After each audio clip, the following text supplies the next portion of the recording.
వేడుకొనుచు ఉన్నాము తండ్రి, ఆమేన్. ప్రియమైనటువంటి వారులారా, మనం చదువుకున్నటువంటి వాక్య భాగాన్ని మరలా ఒకసారి చదువుకుందాం. కీర్తనల గ్రంథంలో నుంచి 103వ కీర్తన 10వ వచనము, 11వ వచనము, 12వ వచనం. మన పాపములను బట్టి మనకు ప్రతీకారము చేయలేదు, మన దోషములను బట్టి మనకు ప్రతిఫలం ఇయ్యలేదు. భూమి కంటే ఆకాశము ఎంత ఉన్నతముగా ఉన్నదో ఆయన యందు భయభక్తులు గలవారి ఎడల ఆయన కృప అంత అధికముగా ఉన్నది. పడమటికి తూర్పు ఎంత దూరమో ఆయన మన అతిక్రమములకు మనకు అంత దూరపరిచి ఉన్నాడు. మనం ధ్యానం చేస్తున్నటువంటి వాక్య అంశం, ఈ సంవత్సరం మన వాక్య అంశం ఏమిటి? పునరుద్ధరణ లేదా పునరుద్ధరించబడుట అనే అంశాన్ని ధ్యానం చేసుకుంటూ ఉన్నాం. ఇప్పటిదాకా మనము చాలా విషయాల్ని ఈ లేఖనాల్లో నుంచి పరిశీలన చేశాం. ఎంతమంది దేవుని సన్నిధి నుంచి తప్పిపోయారు, తప్పిపోయినటువంటి వాళ్ళందరూ మరలా ఎలా దేవుని సన్నిధిలో స్థిరపరచబడ్డారు, వాళ్ళు ఎలాగ దేవుని సన్నిధిలో పునర్నిర్మించబడ్డారు అనేటువంటి విషయాలని పరిశుద్ధ గ్రంథ లేఖనాల ద్వారా ఇప్పటిదాకా మనం నేర్చుకుంటూ వచ్చాం. అయితే గత వారంలో మనం వాక్యం ధ్యానం చేసుకుంటున్నప్పుడు దేవుని సన్నిధిలో క్షమాపణను ఎలా అడగాలి అనే విషయాన్ని మనం ధ్యానం చేశాం. క్షమాపణను అడుగుతున్నప్పుడు దావీదు ఏం చేశాడంట? తన పాపమును ఒప్పుకోవడంలో ఒక గొప్ప ఆశీర్వాదం ఉంది. చాలా మందికి ఆ విషయం తెలియట్లా. తన పాపములను ఒప్పుకోవడంలో ఉన్నటువంటి గొప్ప ఆశీర్వాదం మరి ఎక్కడ కూడా దొరకదు. ప్రియమైనటువంటి వాళ్ళారా, దేవుని యొక్క కృప మనకు తోడుగా ఉంటూ ఉన్నప్పుడు మన పాపములను దేవుని సన్నిధిలో ఒప్పుకుంటున్నటువంటి అనుభవంలో మనం ఉంటున్నప్పుడు ఆ పాపములు ఒప్పుకోవడంలో ఉన్నటువంటి సంతృప్తి, నోటితో ఒప్పుకోవడం కాదు, హృదయపూర్వకంగా ఒప్పుకోవడంలో ఉన్నటువంటి సంతృప్తి, దాని ద్వారా దేవుని దగ్గర నుంచి మనకు లభిస్తున్నటువంటి దీవెన మనం ఊహించలేనంత గొప్పది. గత శుక్రవారం రోజున దేవుని సన్నిధిలో అనేక మంది ప్రార్థన చేశారు. దేవుని యొక్క వాక్యం కదిలించినటువంటి విధానం బట్టి వారు తమ యొక్క జీవితాల్లో ఉండబడినటువంటి ప్రతి విధమైనటువంటి దోషము, తమకు జ్ఞాపకం వచ్చినటువంటి ప్రతి విధమైన దోషమును దేవుని సన్నిధిలో ఒప్పుకున్నారు. ఆ రోజు ఖచ్చితంగా వారి హృదయాల్లో ఖచ్చితంగా ఒక సమాధానాన్ని దేవుడు నింపాడని నేను నమ్ముతూ ఉన్నాను. నమ్ముతున్నటువంటి వాళ్ళందరూ దేవునికి ఒకసారి గట్టిగా స్తోత్రం చెప్తాం. హల్లెలూయా. సమాధానపరిచేటువంటి దేవుడు ఆయన. అందుకనే ఎవరైతే దేవుని సన్నిధిలో తన యొక్క పాపమును ఒప్పుకొని దాని నుంచి విడిచిపెట్టి తొలగిపోయి జీవించాలనుకుంటారో వాక్యంలో చెప్తున్నారు, అలాంటి వారికి దేవుడు ఏం దయచేస్తున్నాడంట? సమాధానమును అనుగ్రహించేటువంటి వాడై ఉంటూ ఉన్నాడు. అందుకనే దావీదు దేవుని సన్నిధిలో తన పాపములను ఒప్పుకొని విడిచిపెట్టినటువంటి అనుభవంలోనికి వచ్చి దేవుని సన్నిధిలో బ్రతిమిలాడాడు. ప్రభువా, నీ పరిశుద్ధ ఆత్మని నా దగ్గర నుంచి తీసేయొద్దు, ఆ పరిశుద్ధ ఆత్మని నాలోనే ఉండనివ్వు అని బ్రతిమలాడుకున్నాడు. దేవుడు కూడా దావీదు యొక్క ప్రార్థనను ఆలకించి అతనిని మరణము నుంచి పరిహరించాడు అని నాతాను ప్రవక్త ద్వారా దావీదుతో మాట్లాడడాన్ని గత వారంలో మనము చూసాం. ఈ రోజున మరొక వ్యక్తిని మీకు పరిచయం చేయాలనుకుంటూ ఉన్నాను. పునరుద్ధరణ అనేటువంటిది మానవుని యొక్క జీవితానికి ఎలాంటి పరిస్థితుల్లో లభిస్తుంది అనేటువంటి విషయాన్ని మీకు జ్ఞాపకం చేయడానికి ఈ రోజున మరొక వ్యక్తిని నేను మీకు జ్ఞాపకం చేస్తూ ఉన్నాను. న్యాయాధిపతుల గ్రంథము 13వ అధ్యాయం. న్యాయాధిపతుల గ్రంథము 13వ అధ్యాయం మొదటి వచనాన్ని మనం చదువుకుందాం. ఇశ్రాయేలీయులు మరలా యెహోవా దృష్టికి దోషులు కాగా యెహోవా 40 సంవత్సరములు వారిని ఫిలిష్తీయుల చేతికి అప్పగించెను. ఇశ్రాయేలీయులు ఏం చేశారంట? చూడండి, ఇశ్రాయేలీయులు మరలా అంటే ఆల్రెడీ ఏం జరిగింది? ఒకసారి తప్పిదం జరిగిపోయింది, ఒకసారి దోషం జరిగింది, ఒకసారి పాపం జరిగింది. దేవుడు వాళ్ళని క్షమించి సరైన మార్గంలో పెట్టాడు. అయినా సరే వాక్యం చెబుతుంది, ఇశ్రాయేలీయులు మరలా పాపము చేయగా, ఇశ్రాయేలీయులు మరలా దేవుని దృష్టికి దోషులు కాగా. మన యొక్క జీవితంలో పరిస్థితి ఏంటంటే మనము మరలా ఇశ్రాయేలు ప్రజల వలనే దేవుని దృష్టికి దోషులం అవుతూ ఉన్నాం. ఈ విషయంలో తప్పించుకున్నాంలే అంటే మరొక విషయంలో పడిపోతూ ఉన్నాం. ఆ విషయంలో నుంచి బయటికి లేచాంలే అంటే ఇంకొక చోట పడిపోతూ ఉన్నాం. మన జీవితం అంతా కూడా ఏదో ఒక చోట దేవునికి విరోధంగా పాపము జరుగుతూనే ఉంది. దేవుని నుంచి దూరం అయిపోయేటువంటి పరిస్థితులు మన జీవితంలో ఎదురవుతూనే ఉన్నాయి. దేవునితో సమాధానముగా ఉండలేని పరిస్థితులను మన జీవితంలో మనము చూస్తూనే ఉన్నాం. ఇశ్రాయేలు ప్రజలు మరలా యెహోవా దృష్టికి దోషులు కాగా అని చూస్తున్నాం. దేవుని దృష్టికి మనం ఎన్నిసార్లు దోషులం అవుతామో అన్నిసార్లు దేవునితో మనకు ఉన్నటువంటి బంధం ఏమైపోతూ ఉంటుందంట, తెగిపోతూ ఉంటుంది. ప్రియమైనటువంటి వాళ్ళ ఆ బంధమును మరలా పునరుద్ధరించడానికి దేవుడు ప్రతిసారి ఒక యాగమును చేయవలసి వస్తుంది. ఆ యాగమును చేయడానికి ఎవరో ఒకరిని దేవుడు ఉపయోగించుకుంటూ ఉంటాడు. వారి జీవితంలో ఎన్నో శ్రమలు కోర్చి ఆ యాగమును పూర్తి చేస్తూ ఉంటారు. అయితే ఆ యాగమును, ఆ ప్రాణ త్యాగమును ఆ దైవజనుడు కానీ లేకపోతే ఆ దేవుడు కానీ మన కొరకు చేస్తున్నటువంటి ఆ ప్రణాళికలో భాగమును మనం గమనించలేక దేవునికి కృతజ్ఞతాస్తుతులు చెల్లించలేని పరిస్థితుల్లో మనం ఉండిపోతూ ఉన్నాం. ఈ రోజున ఇలాంటి పరిస్థితుల్లో ఉండబడినటువంటి ఇశ్రాయేలు ప్రజలను బయటకు తీసుకుని రావడానికి దేవుడు ఒక వ్యక్తిని ఏర్పాటు చేసుకున్నాడు. అతని పేరు సంసోను. ఏం పేరు అతని పేరు? సంసోన్. సంసోన్ గురించి నేను ఇక్కడ మొదలెట్టగానే చాలా మందికి మనసులో చాలా వర్తమానాలు గుర్తుకొస్తూ ఉంటాయి. కానీ నేను అవి ఏమీ చెప్పట్లే ఈరోజు. ఎందుకంటే మన అంశం ఏమిటంట? పునరుద్ధరణ. మన అంశం ఏంటి? పునరుద్ధరణ. కనుక మనకున్నటువంటి సమయము కొద్దిగా ఉన్నది కనుక ఉన్నటువంటి కొద్ది సమయంలో సంసోను యొక్క జీవితం ఎలా పునరుద్ధరించబడింది అనే విషయాన్ని మనం నేర్చుకుందాం. ముందు సంసోను యొక్క జీవిత ప్రారంభాన్ని నేర్చుకునేటువంటి ప్రయత్నం చేద్దాం. సంసోను దైవ చిత్తానుసారమైనటువంటి వ్యక్తి. దేవుని యొక్క చిత్తమును గ్రహించేటువంటి వాడు సంసోను. ఎందుకంటే ఆయన పుట్టిందే దేవుని చిత్తమును నెరవేర్చడానికి. ఇదిగో ఫలానా పని చేయడానికి నేను ఇతన్ని పుట్టిస్తున్నాను అని అతను పుట్టక ముందే దేవుడు వాళ్ళ తల్లిదండ్రులకి తెలియజేశాడంట.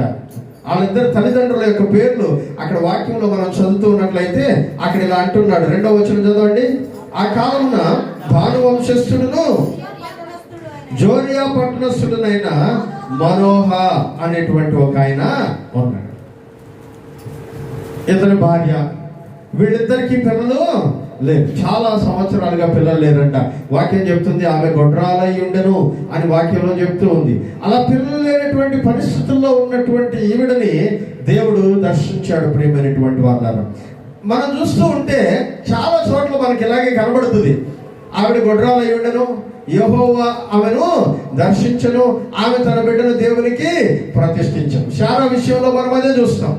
తర్వాత సమూయేలు తల్లి విషయంలో మనం అలాగే చూస్తూ ఉన్నాం. ఎలిజబెత్ జకర్యాల విషయంలో మనం అలాగే చూస్తూ ఉన్నాం. ప్రతి చోట దేవుడు ఎందుకు ఇలాగున దేవుని సన్నిధిలో శపించబడినటువంటి వారిని తీసుకుని ఆశీర్వాద కారణంగా మారుస్తూ ఉన్నాడు అనేది గమనిస్తే చాలా ఆశ్చర్యంగా కనిపిస్తూ ఉంటుంది. ప్రియమైనటువంటి వాళ్ళ ఎందుకంటే ఆ రోజుల్లో పిల్లలు పుట్టకపోవడం అనేటువంటిది ఒక శాపము. అలాగే కాదు, కీర్తనల గ్రంథం 127 ప్రకారం మనం చదివినట్లయితే దేవుని వాక్యం తెలియజేస్తుంది, గర్భఫలము యెహోవా ఇచ్చు బహుమానం. మరి దేవుడు ఆ బహుమానం ఇవ్వలేదు అంటే దాని అర్థం ఏంటో తెలుసా? దేవుని దగ్గర నుంచి ఏదో కొంచెం వెనక్కి లాగబడుతుంది అని అర్థం. అలా వెనక్కి లాగబడుతున్నటువంటి ప్రతి ఒక్కరూ దేవుని సన్నిధిలో ఎప్పుడైతే తమను తాము ప్రతిష్ఠించుకొని దేవుని సన్నిధిలో ప్రార్థించి, ప్రభువా ఇట్టి స్థితి నుంచి మమ్మల్ని తొలగించి ఆశీర్వాదకరమైన పరిస్థితుల్లోనికి నడిపించము అని ఎప్పుడైతే ప్రార్థన చేస్తారో దేవుడు వారి ప్రార్థన ఆలకించి జవాబు దయచేస్తాడు. ఇదిగో ఈ కుటుంబం కూడా, మనోహ ఆయన యొక్క భార్య, వాళ్ళిద్దరు కూడా ఇలాంటి పరిస్థితుల్లో ఉన్నప్పుడు దేవుడు వాళ్ళని దర్శించాడు. వాళ్ళని దర్శించి వాళ్ళకు ఒక మాట చెప్తూ ఉన్నాడు, దేవుని చిత్తానుసారంగా ఒక కుమారుడు మీకు అనుగ్రహించబడబోతూ ఉన్నాడు. అతను దేవుని చిత్తానుసారంగానే పెరగాలి, దేవుని యొక్క మార్గంలో ఎదగాలి, దేవుని యొక్క పద్ధతిలో పెరగాలి. అతను దేవుని పద్ధతిలో పెరగాలంటే ముందు మీరు దేవుని పద్ధతిలో పెరగాలి. అందుకని ఆవిడికి చెప్తున్నాడు ముందు, అమ్మా నువ్వు గర్భవతి అయింది మొదలుకొని ద్రాక్ష రసం త్రాగడం, ద్రాక్ష చెట్టుకు పుట్టినటువంటి దేన్నైనా తినడం త్రాగడం నువ్వు చేయకూడదు. ఏం చెప్తున్నాడు తెలుసా? ముందు నువ్వు కరెక్ట్గా ఉండు, నువ్వు డిసిప్లైన్గా ఉండు. నీ డిసిప్లైన్ ఇంపార్టెంట్ అని కాదు. అక్కడ చెప్తున్నటువంటి విషయం ఏంటంటే నీ గర్భములో పుట్టబోతున్నటువంటి వాడు గర్భములో నుంచే ద్రాక్షారసము వాసన తగలకుండా పెరిగేటువంటి వాడై ఉండాలి. దేవునికి స్తోత్రం కలుగును గాక. హల్లెలూయా, హల్లెలూయా. ఎక్కడి నుంచి అంటే ద్రాక్షారసం వాసన తగలకుండా ఉండాల్సింది గర్భము లోపల నుంచే. తల్లి గర్భములో ఉన్నప్పుడే నువ్వు ఎలా ఉండాలో, ఎలా నిర్ణయించాలో, ఎలా ఎదగాలో దేవుడు నిర్దేశిస్తూ ఉన్నాడు. నీ తల్లిదండ్రులకు ఆ జ్ఞానం ఇస్తూ ఉన్నాడు. వాళ్ళు నేను ఎలా పెంచాలో దేవుడు నేర్పిస్తూ ఉన్నాడు. అలా పెంచమని దేవుడు చెప్తూ ఉన్నటువంటి కారణం చేతనే నువ్వు దేవుని సన్నిధిలో ఉండగలుగుతూ ఉన్నావు. కొన్నిసార్లు తల్లిదండ్రుల యొక్క దుష్ప్రవర్తన మూలముగా, తల్లిదండ్రులు తమ పిల్లల్ని సరైన క్రమంలో పెంచకపోవడం మూలముగా ఎన్నోసార్లు పిల్లలు దారి తప్పిపోయినటువంటి సంఘటనలు పరిశుద్ధ గ్రంథంలోనే మనం చూస్తూ ఉన్నాం. ప్రియులారా, దైవజనుడు అయినప్పటికీ కూడా ఏమి తన పిల్లలను సరైన క్రమంలో పెంచకపోవడం వలన వాళ్ళ ద్వారా దేవుని నామానికి అవమానం కలిగి దేవుని మందిరమే అక్కడి నుంచి ఎత్తేశారు. ఇది షిలోహులో దేవుని మందిరాన్ని గురించి మనం నేర్చుకుంటున్నటువంటి విషయం. తల్లిదండ్రులమైనటువంటి మనము మన పిల్లలను పెంచవలసినటువంటి క్రమంలో పెంచకపోయినట్లయితే వారి వలన రాబోతున్నటువంటి తరము శపించబడుతుంది. రాబోతున్నటువంటి తరము వారికి దేవుని యొక్క మందిరమే లేకుండా పోయేటువంటి పరిస్థితి ఏర్పడుతుంది. కనుక మన పిల్లల్ని మనం దేవుని సన్నిధిలో పెంచుతూ ఉన్నప్పుడు భయముతోనూ భక్తితోనూ దైవ వాక్యానుసారంగా, నీ ఆలోచన ప్రకారం కాదు, నీ చిత్తానుసారంగా కాదు, దైవ వాక్యానుసారంగా పెంచాలి. దేవుని యొక్క వాక్య క్రమములో పెంచాలి. అందుకనే వాక్యంలో ఇక్కడ చెప్తూ ఉన్నాడు, ఇదిగో ఆవిడ ఎలా పెరగాలో నేను చెప్తాను, ఈ లోపల గర్భము ధరించిన నాటి నుంచి నువ్వు ఎలా ఉండాలో నేర్చుకో అని చెప్తున్నాడు. చదవండి 3-4 వచనాలు 13వ అధ్యాయంలో. యెహోవా దూత ఆ స్త్రీకి ప్రత్యక్షమై, ఇదిగో నీవు గొడ్రాలవు, నీకు కానుపు లేకపోయేను, అయితే నీవు గర్భవతి అయి కుమారుని కందువు, కాబట్టి నీవు జాగ్రత్త పడి ద్రాక్షారసమునే గాని మద్యమునే గాని త్రాగకుండము, అపవిత్రమైన దేనిని తినకుండా ఉండు చెప్తున్నాడు దేవుడు. ద్రాక్షారసాన్ని తాగకూడదు, మద్యము తాగకూడదు, అపవిత్రమైనది ఏది తినకుండా చాలా కేర్ఫుల్గా ఉండాలి. ఎందుకంటే లోపల ఎవరున్నారంట? ఒక పరిశుద్ధమైన శిశువు. దేవుని యొక్క ఉద్దేశాన్ని నెరవేర్చడానికి పుట్టినటువంటి శిశువు నీ గర్భంలో ఉన్నాడు. నువ్వు ద్రాక్షారసం తాగితే దాని ప్రభావం గర్భంలో ఉన్నటువంటి శిశువు మీద పడుతుంది. పెద్దవాళ్ళు చెప్తా ఉంటారు కదా, ఒక బాలింత అయినటువంటి స్త్రీని గురించి, పిల్లలు తుమ్మితే బాలింత ఏం తిరిందో చెప్పేస్తారంట. ఎందుకంటే ఆ రిజల్ట్ ఎవరితో కనబడుతుందంట? పిల్లల్లో కనబడుతుంది. మీరు తింటారు, నేను తినింది ఎవరికి తెలియదులే అని అనుకుంటారు. ఒక ఊర్లో అంట ఇలాగే ఒక అత్తగారు తన కోడలు ప్రసవించిన తర్వాత ఇంటికి తీసుకెళ్ళిందంట.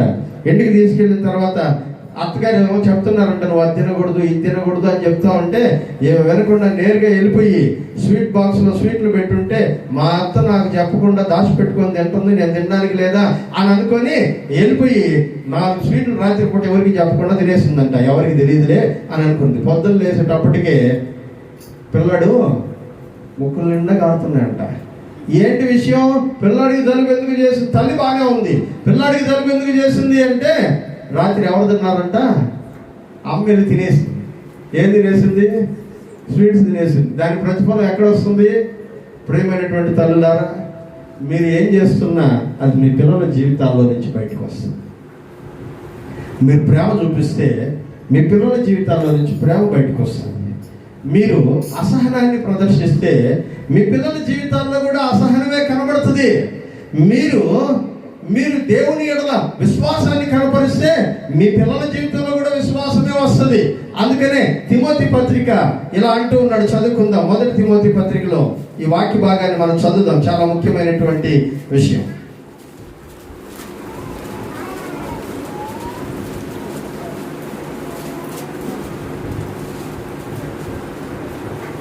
సారీ, 2వ తిమోతి పత్రిక 1వ అధ్యాయం 3వ వచనం నుంచి. నా ప్రార్థనల యందు ఎడతెగక నిన్ను జ్ఞాపకము చేసుకొనుచు నీ కన్నీళ్లు తలంచుకొని నాకు సంపూర్ణానందము కలుగుటకై నిన్ను చూడవలనని రేయింబగలు అపేక్షించుచున్నాను. నీ యందున్న నిష్కపటమైన విశ్వాసమును జ్ఞాపకము చేసుకొని నా పితరాచార ప్రకారము నిర్మలమైన మనస్సాక్షితో నేను సేవించుచున్న దేవుని ఎడల కృతజ్ఞుడనై ఉన్నాను. ఆ విశ్వాసము మొదట నీ అవ్వ అయిన లోయలోను నీ తల్లి అయిన యునేకైలోను వసించను. అది నీ యందు సహా వసించుచున్నదని నేను రూఢిగా నమ్ముచున్నాను. చూసారా, తిమోతిని గురించి భక్తుడైన పౌలు రాస్తూ అంటాడు, నీలో ఉన్నటువంటి విశ్వాసం ఇప్పుడు నేను చూస్తున్నానే, ఈ విశ్వాసం నీలో పుట్టింది కాదు. ఇది ఎక్కడి నుంచి వచ్చిందో తెలుసా? మొదట మీ అమ్మమ్మ గారు, మీ అవ్వగారు అయినటువంటి లోయలోను నీ తల్లి అయినటువంటి యునేకలోను వాళ్ళు ఒకరి తర్వాత ఒకరికి వారసత్వంగా ఆ విశ్వాసాన్ని పొందారు. వాళ్ళ దగ్గర నుంచి ఆ విశ్వాసం నీలోకి ప్రవేశించింది. ప్రియమైనటువంటి వాళ్ళారా, మీ పిల్లల్ని ఎలా పెంచుతూ ఉన్నారు కొంచెం జాగ్రత్తగా ఆలోచించండి. మీరు దేవుని మందిరంలో క్రమంగా కూర్చోవడం నేర్చుకుంటే మీ పిల్లలు దేవుని మందిరంలో క్రమంగా కూర్చోవడం నేర్చుకుంటారు. మీరు మందిరానికి లేట్గా రావడం అలవాటు చేసుకుంటే మీ పిల్లలు లేట్గా రావడం అలవాటు చేసుకుంటారు. మీరు రోజు ప్రార్థన చేయడం అలవాటు చేసుకుంటే మీ పిల్లలు ప్రార్థన చేయడం అలవాటు చేసుకుంటారు. మీరు రోజు వాక్యం చదవడం అలవాటు చేసుకుంటే మీ పిల్లలు వాక్యం చదవడం అలవాటు చేసుకుంటారు. మీరు ఏదైతే మీ జీవితంలో అనుసరిస్తారో అది మీ పిల్లల యొక్క జీవితాల ద్వారా బయటికి రావడం ప్రారంభమవుతుంది. నువ్వు ప్రార్థన పడ్డువా లేదా అనే విషయం ఎవరు చెప్తారు తెలుసా? నీ పిల్లలు చెప్పేస్తారు. నువ్వు ప్రార్థన పరురాలువా కాదా లేదా అనేది నీ పిల్లలు చెప్పేస్తారు. ఎందుకు తెలుసా? నువ్వు ప్రార్థన చేసేది ఎవరికి కనబడాల్సిన అవసరం లేదు. రహస్యంగా నువ్వు ప్రార్థన చేస్తూ ఉంటావు, కానీ నీ పిల్లలకు తెలియదు రహస్యంగా ప్రార్థన చేయాలని. అందుకని వాళ్ళు బహిరంగంగా కూర్చొని ప్రార్థన చేస్తారు. ఎక్కడి నుంచి వచ్చింది వీళ్ళకి అలవాటు అంటే వాళ్ళ తల్లి ఇంట్లో కూర్చొని ప్రార్థన చేస్తున్నటువంటి అనుభవాన్ని బయట కూర్చున్నటువంటి వీళ్ళు నేర్చుకునేటువంటి ప్రయత్నంలో ఉంటూ ఉన్నారు. అందుకనే తమ తల్లిదండ్రుల పిల్లలను పెంచేటువంటి విషయంలో బహు జాగ్రత్త కనపరిచేటువంటి వాళ్ళై ఉండాలి. అలా కనపరచలేనటువంటి రోజున మన జీవితంలో దేవుని ఎదుట నిష్ప్రయోజకులముగా దేవుడు మనల్ని ఏ పని కొరకు నియమించాడో ఆ పనిని నెరవేర్చలేక పనికిరానటువంటి సేవకులంగా మారిపోతామనేటువంటి విషయాన్ని జ్ఞాపకం చేస్తూ ఉన్నాను. అందుకనే ఇక్కడ సంసోను తల్లితో దేవుడు చాలా స్పష్టంగా మాట్లాడుతూ ఉన్నాడు. అమ్మా, ఆ గర్భంలో పడ్డాడే శిశువు, వాడు బయటికి రాకముందు నుంచే డిసిప్లైన్ లో ఉండాలి. ఎలా ఉండాలి తెలుసా? ఆఖరికి నువ్వు తినేటువంటిది అపవిత్రం కాకూడదు, నువ్వు త్రాగేది అపవిత్రం కాకూడదు. చాలా జాగ్రత్తగా నువ్వు ఉండాలి. ప్రియమైనటువంటి తల్లులారా, మీ పిల్లల విషయంలో జాగ్రత్తగా ఉండండి. మీ పిల్లల ఎదుట మీరు ఏం మాట్లాడుతున్నారో జాగ్రత్తగా మాట్లాడండి. ప్రేమగా మాట్లాడుతున్నారా? ద్వేషంతో మాట్లాడుతున్నారా? విశ్వాసంతో మాట్లాడుతున్నారా? భక్తితో మాట్లాడుతున్నారా? నీ జీవితాన్ని నీ పిల్లల ఎదుట ఎలా జీవిస్తూ ఉన్నావు? నువ్వు ఏం జీవిస్తావో నీ పిల్లల్లో నుంచి అదే బయటకు వస్తుంది. ఇప్పుడు కనబడకపోవచ్చు, కొద్ది రోజుల తర్వాత దాని యొక్క పరిణామం నీ జీవితంలో బయటికి రావడం నువ్వు చూస్తావు. ప్రియమైనటువంటి సహోదరి, అయితే దేవుడు చెప్తూ ఉన్నాడు ఈ మనోహ యొక్క భార్యతో, నువ్వు ఇలా బ్రతకాలి అని చెప్తూ ఉన్నాడు. అలాగే బ్రతికింది. దేవుడు ఆమెకు బిడ్డలు దయచేశాడు. మంచి క్రమశిక్షణలో తల్లిదండ్రులను పెంచమని దేవుడు చెప్తూ ఉన్నాడు.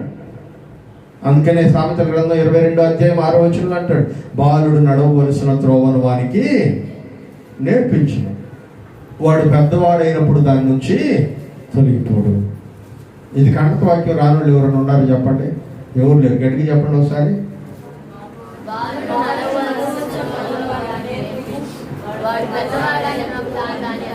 అంటే వచ్చు, చెప్దామా వద్దా? గట్టిగా చెప్పండి.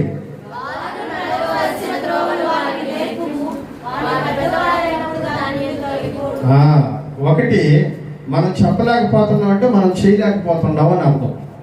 వచ్చిన వాక్యాన్ని నోటి ద్వారా ఉచ్చరించలేకపోతున్నాం అంటే దాన్ని మనం అవలంబించలేకపోతున్నాం అని అర్థం. వాక్యంలో మనం చూస్తున్నాం, అతన్ని క్రమశిక్షణలో పెంచాలంటే ముందు అతని తల్లిదండ్రులకు క్రమశిక్షణ ఇవ్వాలని దేవుడు ఆలోచించి ముందు ఆ తల్లిదండ్రులు ఎలా ఉండాలో దేవుడు చెప్పాడు. తర్వాత పిల్లల్ని ఎలా పెంచాలో దేవుడు చెప్తూ ఉన్నాడు. మన ఆలోచన చొప్పున కాదు మన పిల్లల్ని పెంచాల్సింది, దేవుని ఆలోచన చొప్పున మన పిల్లల్ని పెంచాలి. మనం ఏం చేయాలనుకుంటున్నాం మన పిల్లల్ని అది ముఖ్యం కాదు. దేవుడు మన పిల్లల్ని ఏం చేయాలనుకుంటున్నాడు అది ముఖ్యమైనటువంటిది. మన పిల్లల విషయంలో మేము ఇంజనీర్లను చేసాం, డాక్టర్లను చేసాం అని పొంగిపోవడానికి, సంకలు కొట్టుకోవడానికి కాదు దేవుడు పిల్లల్ని మనకి ఇచ్చింది. మన బిడ్డల పట్ల దేవునికి ఒక ప్రణాళిక ఉన్నది. ఆ ప్రణాళిక ఏంటో తెలుసుకొని దాని ప్రకారము వారిని జీవింప చేయడానికి దేవుడు మనకు పిల్లల్ని అనుగ్రహించాడు. ప్రియమైనటువంటి వాళ్ళరా, కానీ ఈ రోజున చాలా మంది తల్లిదండ్రుల విషయంలో దేవుని యొక్క చిత్తము కంటే తమ ఆలోచనలు ముఖ్యమైనటువంటి నుంచి దేవుని యొక్క ప్రణాళికల కంటే తమ యొక్క ఉద్దేశాలు ఇంపార్టెంట్ అనుకుని దేవుని యొక్క చిత్తమును నిర్లక్ష్యం చేస్తున్నటువంటి తల్లిదండ్రుల మూలముగా ఈ రోజున భక్తిపరులైనటువంటి కుమారుడు కుమార్తెలు ప్రపంచంలో కనబడడం లేదు. దేవుని మందిరానికి వస్తున్నా కూడా ఏదో ఫార్మాలిటీగా వచ్చి వెళ్ళిపోయేటువంటి కుమారులను కుమార్తెలను కంటున్నారు. ఎందుకో తెలుసా? మీరే ఫార్మల్ క్రిస్టియన్స్, మీ తర్వాత నుంచి వచ్చేటువంటి వాళ్ళు ఇంకా ఫార్మల్ క్రిస్టియన్స్ అయిపోతారు. మీరు గంట సేపు వాక్యం చెప్తే అయ్యో టైం అయిపోతుంది, ఎంతసేపు వాక్యం చెప్పేది అని అనుకుంటూ కూర్చునేటువంటి వాళ్ళు మీ పిల్లలు అరగంట సేపు వాక్యానికి ఇంకా వాక్యమా అనుకుంటూ కూర్చుంటున్నారు. ఎందుకంటే మీ నుంచి వచ్చినటువంటి జీన్స్ అయ్యి మీ పిల్లలకి ఎట్లాంటి వాటిని అందిస్తున్నారో ఒకసారి ఆలోచించండి. వాక్యంలో చెప్తున్నాడు, మనం పెరగాల్సింది, మనం జీవించాల్సింది మన చిత్త ప్రకారం కాదు, దేవుని చిత్త ప్రకారం. సంసోను ఇప్పుడు ఎలా పెరగాలంట? దేవుని చిత్త ప్రకారం పెరగాలి. దైవ చిత్తంలో ఎలా పెంచబడాలో అతను నేర్చుకోవాలి. దేవుని యొక్క క్రమాన్ని అతను నేర్చుకోవాలి. చదువుదాం ఒకసారి రోమీయులకు రాసిన పత్రిక 12వ అధ్యాయం 1-2 వచనాలు మనం చదువుకున్నట్లయితే, కాబట్టి సహోదరులారా, పరిశుద్ధమును దేవునికి అనుకూలమును సజీవ యాగముగా మీ శరీరములను ఆయనకు సమర్పించుకొనుడని దేవుని వాత్సల్యమును బట్టి మిమ్మల్ని బ్రతిమాలు కొనుచున్నాను. ఇంటి సేవ మీకు యుక్తమైనది. మీరు ఈ లోక మర్యాదను ఏ మర్యాద ప్రకారం పెంచాలి? మన పిల్లల్ని దేవుని మర్యాద ప్రకారం పెంచాలి. ఈ లోక మర్యాద కాదు మనం నేర్పించాల్సింది. పిల్లకాయకి దేవుని యొక్క క్రమాన్ని నేర్పించాలి, దైవ భయాన్ని నేర్పించాలి. మీరు ఈ లోక మర్యాదను అనుసరింపగా, చదువు, ఉత్తమమును అనుకూలమును సంపూర్ణము, ఉత్తమము అనుకూలము సంపూర్ణము అయ్యున్న దేవుని చిత్తమేదో పరీక్షించి, దేవుని చిత్తం ఏంటో తెలుసుకొని మీ పిల్లలను పెంచండి. దేవుని చిత్తం ఏంటో తెలుసుకుని దాని ప్రకారం వాళ్ళని సరైనటువంటి దిశానిర్దేశం చేయడానికి ప్రయత్నం చేయండి. అలా పెంచమని ఈ తల్లితో దేవుడు తన దూతను పంపించి మరి చెప్తూ ఉన్నాడు. దేవుని చిత్తములో పెంచు. ఇతడు దేవుని చిత్తంలోనే పెంచబడ్డాడు. ఆ తల్లి చాలా భయంతో భక్తితో పెంచింది. అందుకనే దేవుడు అతనికి తోడుగా ఉండి అతన్ని ఎంతకాలమో నడిపించుకుంటూ వచ్చాడు. వారిద్దరి మధ్యన ఒక బంధం ఏర్పడిపోయింది. అది దేవుని చిత్తం నెరవేర్చడం అనేటువంటి సంసార విషయంలో దేవునితో ఏర్పడినటువంటి బంధం. కనివిని ఎరుగని బంధం, నాపై నీ సుమగంధం, నా కళ్ళల్లో నీ కన్నీరంతా తుడిచెను నీ అనుబంధం, నాలో నీ కన్నీరంతా తుడిచెను నీ అనుబంధం. ఎంతగా నన్ను దాచావో నీ హస్తంలో, అంతగా నన్ను దీవించావి లోకంలో. దేవునితో సంసోనుకి ఒక మంచి బంధం ఏర్పడింది. ఆ బంధం ఎలా ఏర్పడిందంటే, గర్భములో నుంచే దేవుని మాట విన్నటువంటి తల్లి వలన ఏర్పడింది. గర్భము నుంచి బయటికి వచ్చిన తర్వాత దైవ క్రమములో సంసోనును పెంచినటువంటి తల్లిదండ్రుల వలన ఏర్పడింది ఒక మంచి పటిష్టమైనటువంటి బంధం. ఈ బంధాన్ని దేవుడు తన చిత్తాన్ని నెరవేర్చడానికి వాడుకోవాలని అనుకుంటున్నాడు. దేవుని చిత్తాన్ని నెరవేర్చడానికి దేవుడు ఈ బంధాన్ని ఉపయోగించుకోవాలని కోరుకున్నాడు. కనుకనే దేవుని తన చిత్తమును నెరవేర్చడానికి ఇతను పెరుగుతూ ఉన్నప్పుడు అతనికి స్వాతంత్ర్యముని ఇచ్చాడు. ఇతడు నా చిత్తమును నెరవేరుస్తున్నాడా లేదా అనేటువంటి విషయాన్ని పరిశీలించడానికి. దేవుని యొక్క చిత్తం ఏంటో అతను తెలుసుకునేటువంటి ప్రయత్నం జరుగుతున్నటువంటి తరుణంలో అతను ఎందుకు పుట్టాడో తల్లిదండ్రులు చెప్పాడు, ఎలా పెరగాలో తల్లిదండ్రులు చెప్పారు, ఏం చెయ్యాలో తల్లిదండ్రులు చెప్పారు. అన్నిటినీ ఆయనకు తెలియజేసి పెంచుతున్నటువంటి ఆ తల్లిదండ్రుల విషయంలో జాగ్రత్తను, బాధ్యతను, విధేయతను చూపించాల్సినటువంటి సంసోను విధేయతను చూపించడం మానేశాడు. దేవునితో ఏర్పడినటువంటి బంధం చాలా చాలా బలమైనటువంటి బంధం. ప్రియమైనటువంటి వారులారా, దేవుడు ఒకసారి వీళ్ళతో నాకు ఒక బంధం ఏర్పడింది, ఈ బంధము కొనసాగాలి అని నిర్ణయించుకుంటే దానిని కొనసాగించడానికి దేవుడంట 100% ప్రయత్నం చేస్తాడంట. 100% ప్రయత్నం చేస్తాడు. అబ్రహాముతో దేవునికి ఒక బంధం ఏర్పడింది. ఎందుకంటే నేను చెప్పు ప్రదేశమునకు బయలుదేరి వెళ్ళు అనగానే బయలుదేరి వచ్చేసాడు. అబ్రహాముతో మంచి బంధం ఏర్పడింది.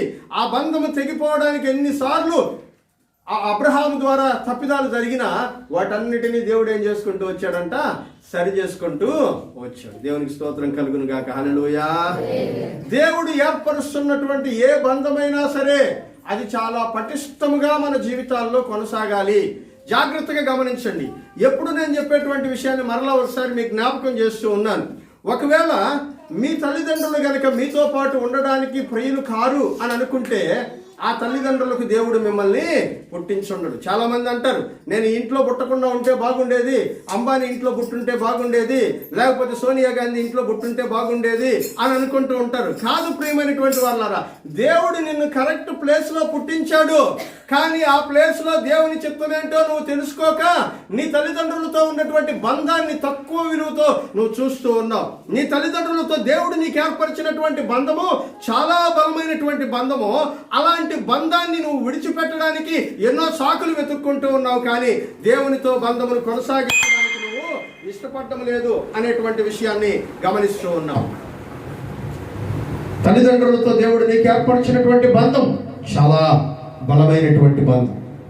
అలాగే నీతో పాటు పుట్టినటువంటి అన్నదమ్ముళ్ళు అక్క చెల్లెలు ఉన్నారే, వీళ్ళతో దేవుడు నీకు ఏర్పరిచినటువంటి బంధము కూడా అట్లాంటిదే. ఎందుకంటే దేవుడే ఆ బంధాన్ని కలిగించాడు. ఇంకెవరు ఏర్పాటు చేయాలి నీకు ఆ బంధాన్ని, ఆ అనుబంధాన్ని పుట్టించినటువంటి వాడు దేవుడు కనుక ఆ తల్లిదండ్రులతో ఉన్నటువంటి బంధము, కుమారులతో సహోదరులతో ఉన్నటువంటి బంధము చాలా బలమైనటువంటి బంధము. ఆ బంధము నుంచి బయటికి రావడానికి ఎప్పటికీ నువ్వు ప్రయత్నము చేయకూడదు. నువ్వు ఏ ఇంట్లో వివాహం చేసుకుంటున్నావో ఆ ఇంట్లో అత్తమామలతో నీకున్నటువంటి బంధము దేవుడు ఏర్పాటు చేసినటువంటి బంధము. ఆ ఇంట్లో ఉండబడినటువంటి ఆడబిడ్డలతోనూ వదినలతోనూ మరుదులతోనూ దేవుడు నీకు ఏర్పాటు చేసినటువంటి బంధం అది. దాన్ని విడిచిపెట్టి దూరంగా వెళ్ళిపోయేటువంటి ప్రయత్నం ఎప్పటికీ చేయకూడదు ప్రియమైనటువంటి వాళ్ళు. ఎందుకంటే దేవుడు ఏర్పరిచేటువంటి బంధాలు చాలా బలమైనవి. ఎవరితో దేవుడు నీకు వివాహాన్ని స్థిరపరిచాడో ఆ బంధము చాలా బలమైనది, చాలా విలువైనది. ఎందుకంటే అది దేవుడు ఏర్పాటు చేసినటువంటి బంధం. ఆ బంధాన్ని చిన్న చిన్న విషయాల కోసం వదిలేసుకుందాం, తెచ్చేసుకుందాం అని అనుకోవద్దు. ఎందుకంటే అది దేవుని చేత ఏర్పాటైనటువంటి బంధము. దాన్ని నిర్మించినటువంటి వాడు దేవుడు, దాన్ని కాపాడుతున్నటువంటి వాడు కూడా దేవుడు. ఎన్నో ఇబ్బందులు ఉంటాయి. 100 మంది వచ్చి 100 విషయాలు చెప్తుంటారు. కానీ దేవుడితో ఏర్పడినటువంటి బంధం ఎప్పటికీ సమస్యపోకూడదు. అలాగే సంఘముతో ఏర్పరచబడిన బంధం, అలాగే దైవజనుడితో ఏర్పరచబడినటువంటి బంధం, అలాగే సహవాసముతో ఏర్పరచబడినటువంటి బంధం. ఈ ఇంట్లో ఉన్నటువంటి కుటుంబ సంబంధ బాంధవ్యాలు ఎంత బలమైనవో వాటికంటే బలమైనది దేవుని సహవాసముతో, దేవుని సంఘముతో, దైవజనుల యొక్క సహవాసముతో నీకు ఏర్పడినటువంటి బంధం. దాన్ని ఈజీగా తెంచేసుకుందాంలే అని అనుకుంటే అది చాలా కష్టం. దేవుడు ఆ బంధాన్ని ఎప్పటికప్పుడు పటిష్టపరచడానికి ఎన్నో ప్రయత్నాలు చేస్తూ ఉన్నాడు. వాటిని నువ్వు నిర్లక్ష్యం పెట్టినట్లయితే ఆ బంధము తెగిపోయినటువంటి రోజున చాలా ఇబ్బందులకు గురి కావాల్సి వస్తుంది. అది దేవుని వాక్యం ద్వారా ఈ రోజున మనము నేర్చుకొని ఉన్నాం ప్రియమైనటువంటి వాళ్ళ. సంసారంతో దేవునికి ఒక మంచి బంధం ఏర్పడింది. ఆ బంధానికి దేవుడు 3 ముడులు వేశాడు. ఎన్ని ముడులు చెప్పండి గట్టిగా? ఎప్పుడు వేస్తారు 3 ముడులు? పెళ్లిలో. దాని అర్థం ఏంటో తెలుసా? ఇది విడిపోకూడని బంధము, విడదీయరాని బంధము. ఎవరు విడదీయకూడదు. అందుకని వాక్యంలో చెప్తారు, దేవుడు జతపరిచిన వారిని నరుడు వేరు చెయ్యకూడదు. ఎవరైనా కావచ్చు, వేరు చేయడానికి వీలు. అందుకనే ప్రసంగి గ్రంథంలో అంటాడు, 3 పేటల తాడు త్వరగా తెగిపోదు కదా అని అంటాడు. దేవుడు దాన్ని చాలా బలంగా స్ట్రాంగ్గా ఉంచాలని అనుకున్నాడంట. అందుకనే అది తగనివ్వకుండా దేవుడు కాపాడుతూ ఉన్నాడు. ఇప్పుడు దేవుడితో సంసానికి ఏర్పడినటువంటి బంధానికి 3 ముడులు ఉన్నాయి. అవేంటో ఒక్కొక్కటిగా మీకు చెప్తాను, శ్రద్ధగా వినండి. ద్రాక్షారసము తాగకూడదు. నెంబర్ 1 ఏంటంట? తాగుబోతులు కాకూడదు. త్రాగుబోతులు దేవుని సన్నిధిలో ఉండడానికి అవకాశం లేదు. అలాంటి వాళ్ళు ఎవరైనా ఉన్నట్లయితే వాడు దేవునితో ఉన్నటువంటి బంధాన్ని తెంచేస్తారు. రెండవది, తన తల మీద క్షౌరము చేయించుకోకూడదు. ఆయన నాజీరు వ్రతం చేసుకున్నాడంట. ఇదిగో ఈ తల మీదకి మంగళకత్తి రాకుండా పెంచాలి అన్నాడు. ఇది రెండవ బంధం. మూడవ బంధం ఏంటంటే శవమును ముట్టకూడదు. అపవిత్రత శవము, ఆ శవమును ముట్టకూడదు. ఆఖరికి అన్నదమ్ముళ్ళు అక్క చెల్లెల యొక్క శవాలను కూడా ముట్టకూడదు. ఇది దేవునితో సంసోనుకి ఏర్పడినటువంటి పవిత్ర బంధానికి సూచన.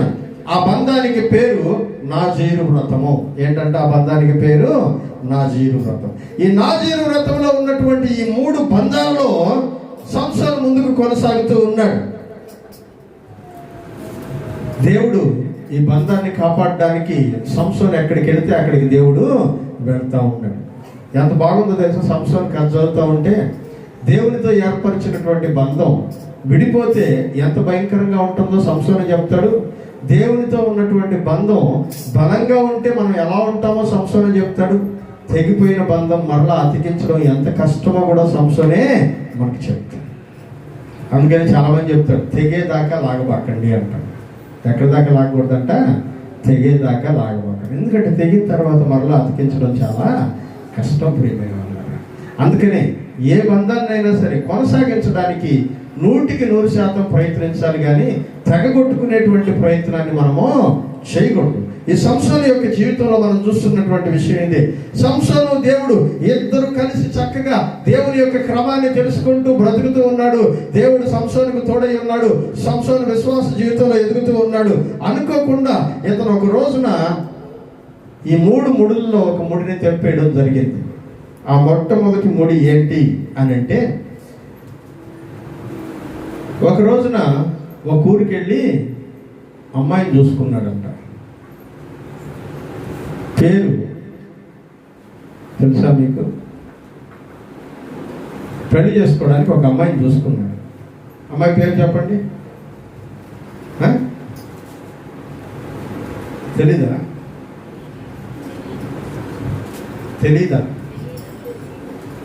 డెలీలా కాదమ్మా, డెలీలాగా. ఆమె 3, ఆమె 4, ఆమె మొదట ఆమె ఒక ఆమె ఉంది. చూడండి వాక్యంలో 14వ అధ్యాయం 3వ వచనం.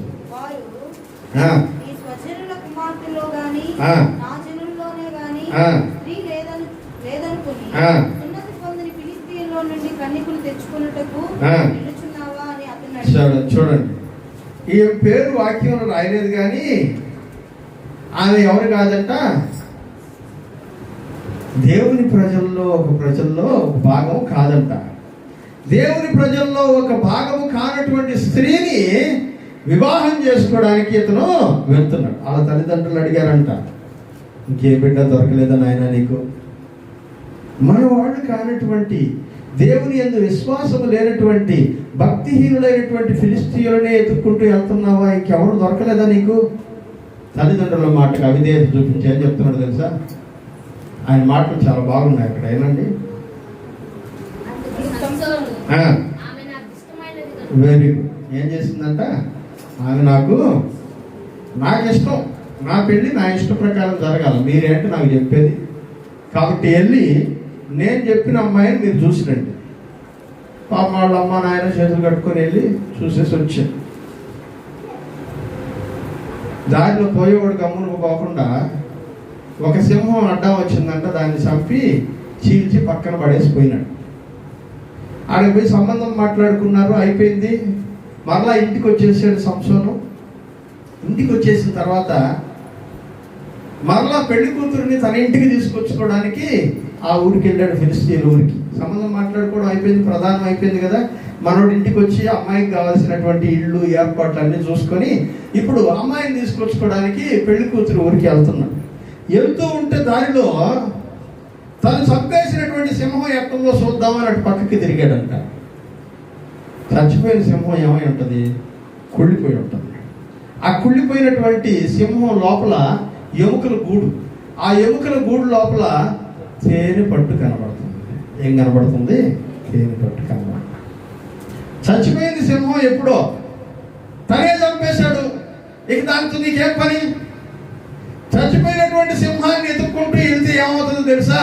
దాని లోపల తేనె దొరుకుతుంది. దాని లోపల తేనె దొరుకుతుంది. అక్కడికి వెళ్తే తేనె కనబడిందంట.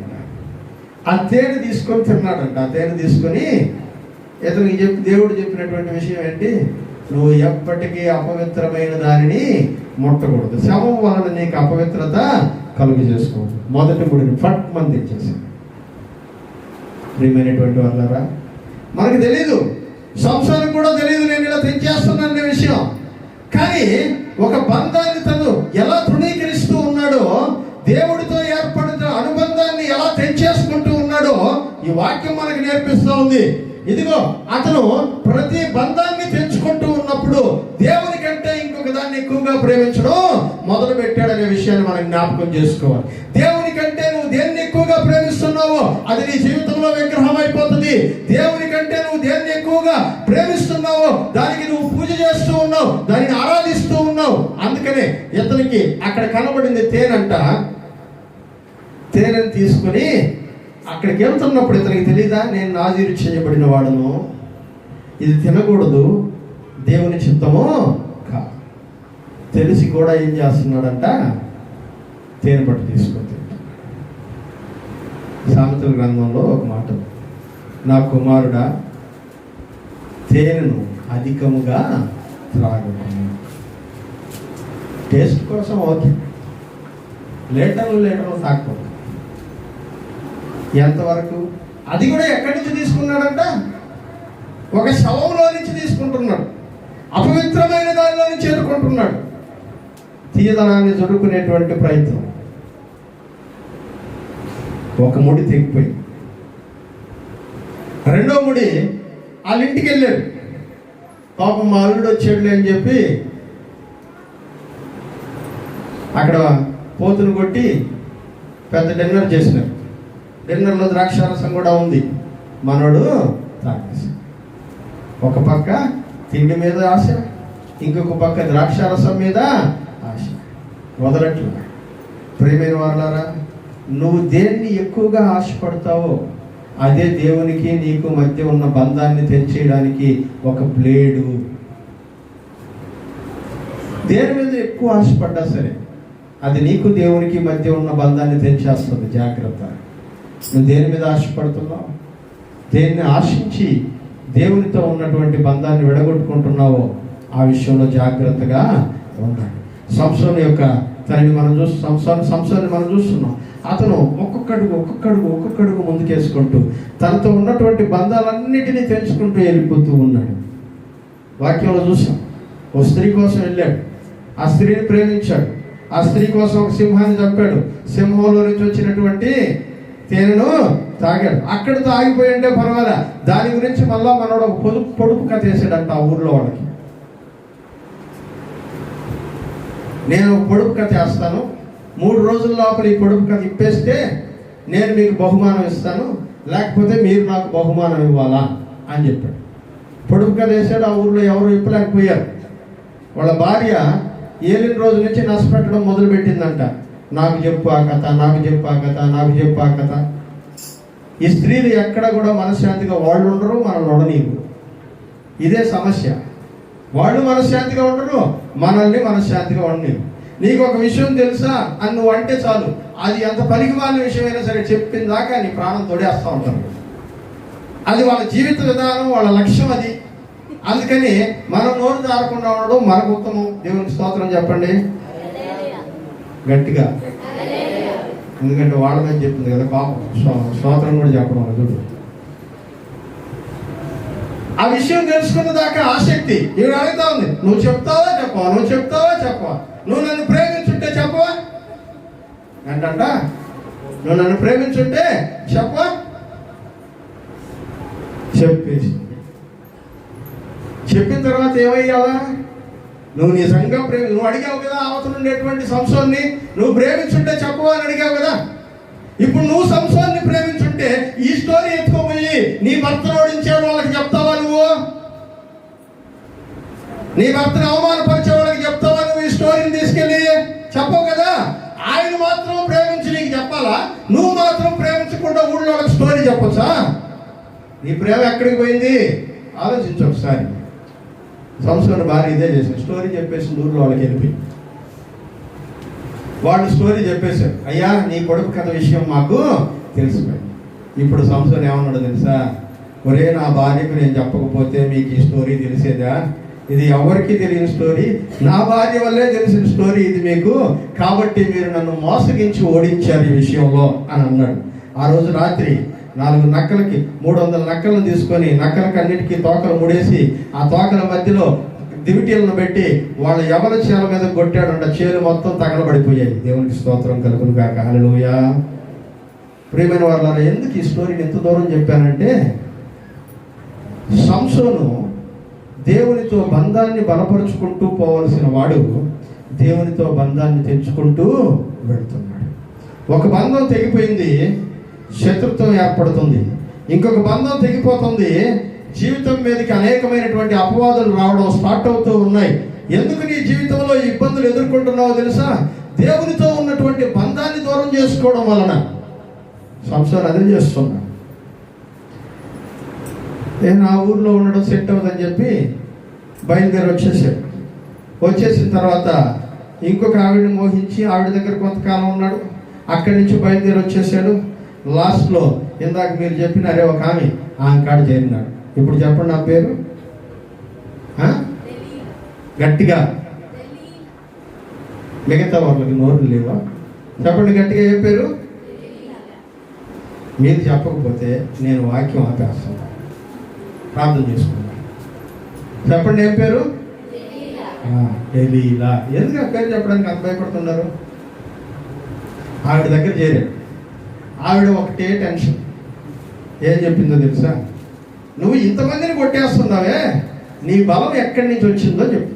నీ సీక్రెట్స్ అన్నీ నాకు కావాలి. నీ సీక్రెట్స్ అన్నీ నాకు. నా సీక్రెట్స్తో నీకేం పని చెప్పు. నేను వచ్చినాను, నా పని చేసుకోవాలి, నువ్వు నీ పని చేసుకోవాలి. నా సీక్రెట్స్ అన్నిటితో నీకేం పని? నా రహస్యాలు తెలుసుకుని నువ్వు ఏం చేస్తావు? నాకు కీడు కలిగించడానికి తప్ప నా రహస్యాలు నీకు ఎందుకు ఉపయోగపడతాయి? సంసోను చెప్తున్నాడు. నేను చెప్తానులే. ఒప్పుకోవట్లే. వరుసగా మొదలెట్టింది ఏడు కూడా. నాకు చెప్తావా? చెప్ప. నువ్వు నన్ను నిజంగా ప్రేమిస్తే నువ్వు నాకు చెప్పేస్తావు. పాపి బాధ తట్టుకోలేక సంసోను చెప్పేసి, సంసోను లాంటోడే చెప్పేసినప్పుడు కాలేబో మందంతా చెప్పేస్తాం. కాలేబో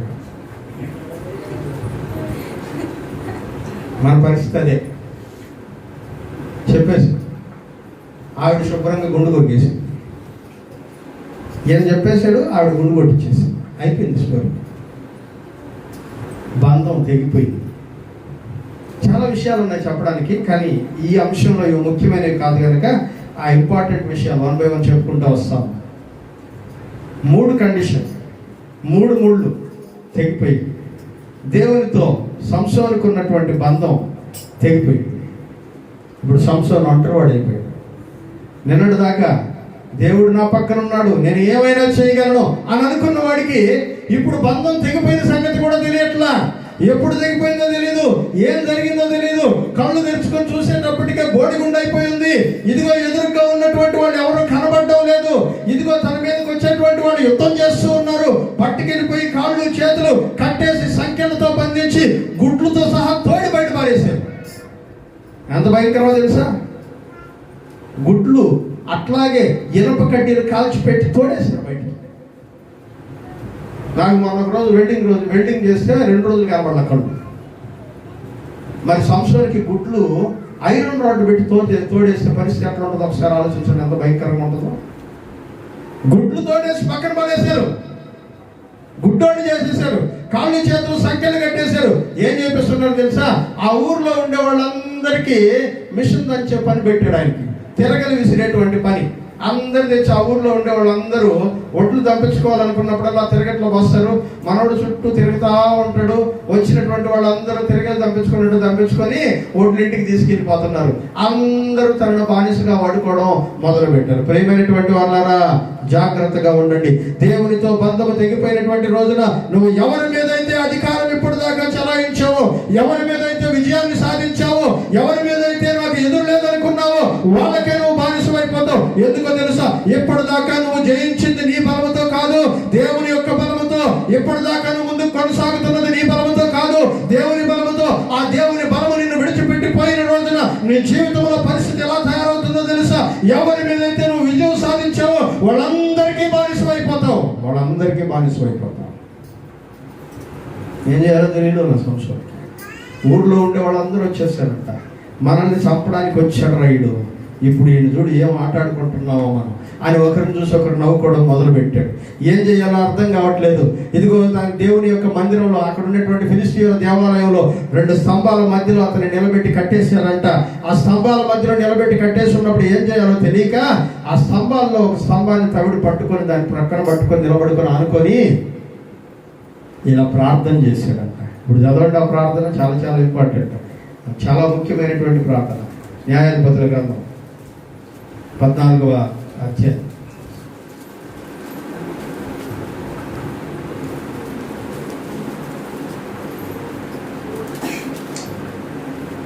సరే 16వ అధ్యాయం 28వ వచనం. అప్పుడు సంసోను, యెహోవా ప్రభువా, దయచేసి నన్ను జ్ఞాపకము చేసుకొనుము. దేవా, దయచేసి ఈసారి మాత్రమే నన్ను బలపరచు. నా 2 కళ్ళ నిమిత్తమును ఫిలిష్తీయులను ఒక్క మారే దండించి పగ తీర్చుకొని నిమ్మని యెహోవాకు మొరపెట్టి. సంసోను ఏం చేస్తున్నాడంట? ఇప్పుడు ప్రార్థన చేస్తాడు. కళ్ళు పోయాయి, ఇప్పుడు ప్రార్థన చేస్తాడు. చేతుల్లో బలం పోయింది, ఇప్పుడు ప్రార్థన చేస్తున్నాడు. కాళ్ళల్లో సత్తువ లేదు, ఇప్పుడు ప్రార్థన చేస్తున్నాడు. ఓపిక నశించిపోయింది, ఇప్పుడు ప్రార్థన చేస్తున్నాడు. దేవుని నామానికి అవమానం కలిగింది, ఇప్పుడు ప్రార్థన చేస్తున్నాడు. అరే నాజీర్ రావాడు తాగుబోతు అయిపోయాడు. నాజీర్ రావాడు ఏది పడితే అది తినేస్తున్నాడు, అపవిత్రుడు అయిపోయాడు. వాడు నాజీర్ చేయించుకున్నాడు అంటే చూడు, ఇప్పుడు ఫ్యాషన్గా కటింగ్లు చేసుకుని తిరుగుతున్నాడు. ఏమైపోయింది? దేవుని నామానికి అవమానం కదా? దేవుని నామానికి అవమానకరంగా బ్రతకాల్సినటువంటి పరిస్థితుల్లో నువ్వు బ్రతికి ఇప్పుడు నీ జీవితం అంతమైపోయేటప్పుడు, నీ జీవితంలో దేవుని ఉగ్రత ప్రాప్తించినప్పుడు, ఇదిగో దేవా నన్ను కాపాడు, నన్ను కాపాడు, నన్ను కాపాడు అని అనడం వల్ల నీ యొక్క జీవితంలో మేలు జరిగిపోతుంది అనుకుంటూ ఉన్నావా? నీతో బంధం తెగిపోయినప్పుడు దేవుడు ఎంతగా ఏడ్చుంటాడు.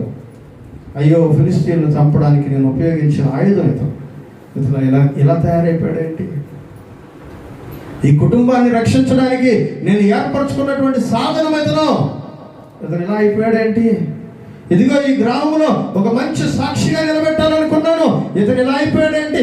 ఎన్నిసార్లు దేవుడు నీ విషయంలో ఏడ్చుంటాడో ఒకసారి ఆలోచించు. కానీ సంసోను ప్రార్థన దేవుడు విన్నాడు. దేవునికి స్తోత్రం కలుగును గాక. హల్లెలూయా. వాక్యం చెప్తుంది, దేవుడు వెంట్రుకలు మొలిపించాడంట, మరలా బలాన్ని పుంజుకున్నాడంట. 2 స్తంభాలకు ఉన్నటువంటి ఆ యొక్క సంఖ్యలను 2 స్తంభాలు లాగేశాడంట. దేవాలయం మిద్దిపైన 3000 మంది ఉన్నారు, దేవాలయం లోపల చాలా మంది ఉన్నారు. ఒకటే చేత్తో 2 స్తంభాలను లాగి పక్కన పడేసి పైన ఉన్నటువంటి 3000 మంది కూలిపోయి చచ్చిపోయేటట్లు చేశాడు. దేవునికి స్తోత్రం కలుగును గాక. హల్లెలూయా. కానీ ఆ బంధం అట్లాగే నిలబెట్టుకొని ఉంటే ఇంకెంతమందిని చంపుండేవాడు, ఇంకెంతమంది శత్రువుల మీద విజయం సాధించుండేవాడు. కానీ బంధం పోయింది. ఆఖరికి దేవుని సన్నిధిలో బ్రతిమిలాడుకుంటే, ఏడిస్తే, కన్నీళ్లు విడిస్తే, గుడ్డివాడైపోయి తౌడులాడుకుంటూ బ్రతుకుతా ఉంటే, ప్రభువా నేను ఇంకా ఎందుకు బ్రతుకున్నానో నాకు అర్థం కావడం లేదు, ఒక్కసారి బలమి వీళ్ళతో పాటు నేను చచ్చిపోతాను. చూసారా? ఎప్పుడు ఆ బంధం స్థిరపరచబడిందంటే దేవుడి దగ్గర అన్నాడు, నేను కూడా చచ్చిపోతాను ప్రభువా, నన్ను కూడా చంపేసి. ఒకసారి తెగిపోయిన బంధం ఏమో దేవుడు కనికరిస్తే మరలా మరణ దశలో నిలబడుతుంది. కానీ ఏం లాభం? ఆ ఒక్క క్షణమే ఆ బంధం యొక్క విలువ. ఇంతకాలం దేవుడు ఇచ్చిన బంధానికి నీ జీవితంలో విలువ ఏంటి? ఒకసారి ఆలోచించు. పునరుద్ధరణ, దేవునితో తెగిపోయినటువంటి బంధాన్ని సంసోను పునరుద్ధరించుకోవడానికి తన ప్రాణాన్ని అర్పించాల్సి వచ్చింది. నీకు నాకు దేవునితో ఉన్నటువంటి బంధాన్ని పునరుద్ధరించడానికి యేసయ్య తన ప్రాణాన్ని అర్పించాడు. మన ప్రాణం అర్పించాలి, యేసయ్య తన ప్రాణాన్ని అర్పించాడు. పునరుద్ధరణ జరిగింది. మనం పునరుద్ధరించబడాలంటే దేవుని యొక్క హస్తం మనతో ఉండాలి. మన కొరకు మరొకరు మరణించాలి. మన బంధాన్ని శాశ్వతం చేయడానికి మరి ఒకరి రక్త సంబంధము ఏర్పాటు చేయాలి.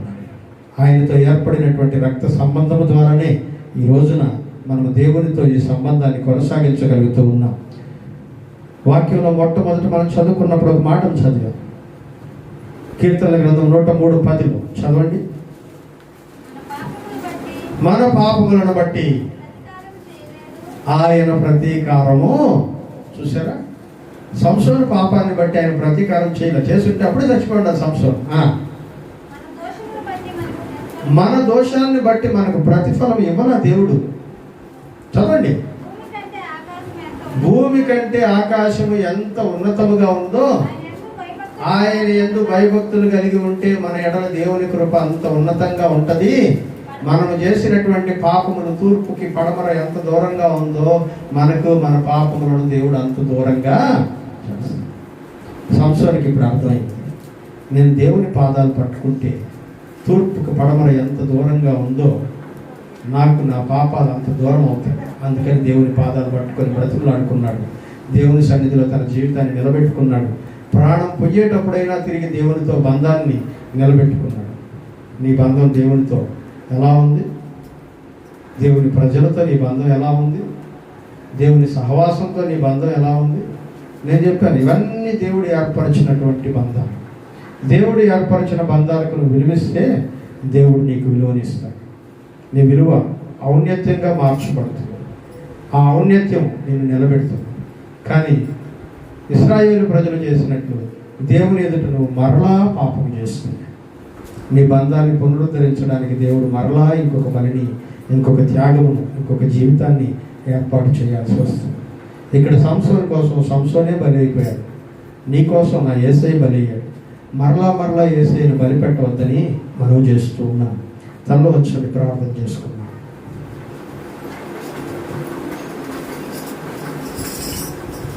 ప్రార్థన. ప్రియమైనటువంటి సహోదరుడు, ప్రియమైన సహోదరు, ఈ ప్రత్యేకమైనటువంటి సమయంలో దేవుడు చాలా ముఖ్యమైనటువంటి విషయాలు మనతో మాట్లాడాడు. సంసోను యొక్క జీవితంలో ఎన్నో పాఠాలు ఉన్నాయి. తల్లిదండ్రులకు ఒక పాఠం, ప్రేమిస్తున్నామని చెప్తున్నటువంటి ప్రియురాళ్ళకు ఒక పాఠం, ప్రేమించామని చెప్తున్నటువంటి భార్యలకు ఒక పాఠం, దేవునికి నమ్మకంగా ఉంటున్నామన్నటువంటి సంసోనుకు ఒక పాఠం, తల్లిదండ్రుల మాట వినన్నటువంటి కుమారుడికి ఒక పాఠం. ఎన్నో పాఠాలు ఉన్నాయి. కానీ ఈరోజు మన పాఠం మాత్రం యేసయ్యతో నీకున్న అనుబంధం, దేవునితో నీకున్న అనుబంధం, దేవుడు ఏర్పాటు చేసిన బంధాలలో నీకున్నటువంటి పటిష్టత. దీన్నే మనం ధ్యానం చేసుకుంటున్నాం. నీ బంధం బలంగా ఉందా? దేవునితో గల బంధం స్ట్రాంగ్. 3 ముళ్ళు వేశాడు. 3 పేటల తాడు త్వరగా తెగిపోదన్నాడు. దేవుడు ఏర్పరిచిన బంధం, దాన్ని నిలబెట్టుకోండి. ఏ బంధాన్ని తుడిచిపెట్టద్దు. ప్రతి బంధాన్ని పరిశుద్ధంగా మార్చడానికి ప్రయత్నం చేయండి. పరిశుద్ధపరచబడినటువంటి ప్రతి బంధం కొనసాగేటట్టు చేయండి. అవతలి వాడు పెంచడానికి ప్రయత్నిస్తూ ఉన్నా సరే ఆ బంధము తెగిపోకుండా ఉండడానికి నువ్వు ఏం చేయగలవో దాన్ని చేస్తూనే ఉండు. ఎందుకంటే ఇవి దేవుడు ఏర్పాటు చేసిన బంధాలు. ఆ బంధాలను కొనసాగిస్తే మనం ఆశీర్వాదంగా ఉంటాం. తెగిపోతే సంసోను ఎదుర్కొన్నటువంటి విపత్కర పరిస్థితులు మనం ఎదుర్కోవాల్సి వస్తుంది. ఆ తెగిపోయిన బంధాలు పునరుద్ధరించబడడానికి చాలా టైం పడుతుంది. ఒకవేళ ఆఖరికి నీ ప్రాణం పోయే దశ దాకా అవి పునరుద్ధరించబడడం కష్టమేమో. అత్తమామలతో విరోధంగా ఉన్నావా? బంధం తెగిపోతుందా? ఆడబిడ్డలతో వదినలతో విరోధంగా ఉన్నావా? బంధం తెగిపోతుందా? అన్నదమ్ములతో అక్క చెల్లెలతో ఉన్నటువంటి బంధం తెగిపోతుందా? తల్లిదండ్రులతో ఉన్నటువంటి బంధం తెగిపోతుందా? సంఘముతో ఉన్నటువంటి బంధం తెగిపోతుందా? సహవాసంతో ఉన్నటువంటి బంధం తెగిపోతుందా? దైవజనులతో ఉన్నటువంటి బంధం తెగిపోతుందా? ఎట్లాంటి బంధాన్ని నువ్వు కోల్పోతూ ఉన్నావో ఒకసారి ఆలోచించి దాన్ని పునర్నిర్మించుకోవడానికి ఇప్పుడే దేవుని సన్నిధిలో అడుగు. ప్రభువా, నాకున్నటువంటి ప్రతి బంధాన్ని స్థిరపరచడానికి సంసోనుకు బదులు నువ్వు నా కొరకు మరణించావు. నేనే మరణించాను, కానీ నా బంధాన్ని పునరుద్ధరించడానికి నువ్వు మరణించావు. నేను నిన్ను మరలా మరణింపజేయడానికి నాకు ఇష్టం లేదు ప్రభువా. ఇదిగో ఈ బంధాలు కొనసాగించడానికి నాకు ఆత్మీయ బలము దయచేయమని ప్రార్థన చేసుకో.